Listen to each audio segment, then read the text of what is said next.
2024 T20 world కప్లో Afghanistan team నిజంగా ఓ సంచలనం అనే చెప్పాలి. క్రికెట్ ప్రపంచంలో పసికునగా భావించే ఈ టీం మొదటిసారి ఐసీసీ టోర్నీలో సెమీఫైనల్స్కు చేరింది. అది కూడా న్యూజిలాండ్, ఆస్ట్రేలియా లాంటి టీంలను ఓడించి ప్రపంచం మొత్తం తన వైపు చూసేలా చేసింది.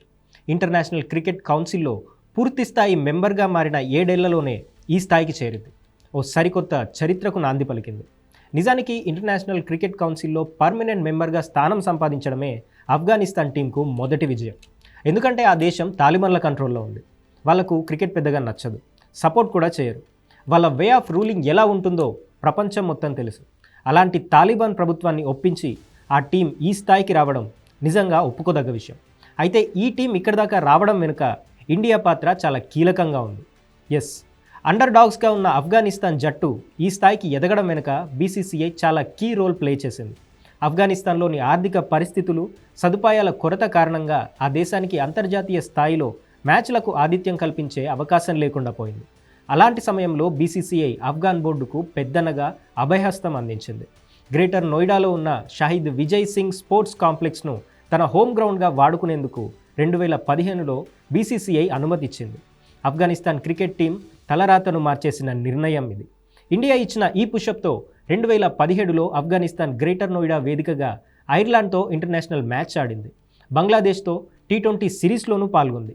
ఆ తర్వాత కొన్నాళ్లకు తన మకాంను షార్జాకు మార్చిన ఆఫ్ఘాన్ జట్టు మళ్ళీ ఉత్తరప్రదేశ్ వేదికగా బంగ్లాదేశ్తో వన్డే, టీ20 సిరీస్ ఆడేందుకు సిద్ధమైంది.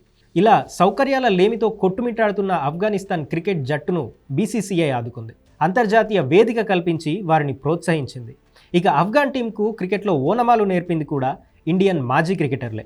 ఆఫ్ఘాన్ టీంను మరింత బలంగా మార్చేందుకు లాల్చంద్ రాజ్పూత్, మనోజ్ ప్రభాకర్, అజయ్ జడేజా ఈ జట్టుకు కోచ్లుగా ఉన్నారు.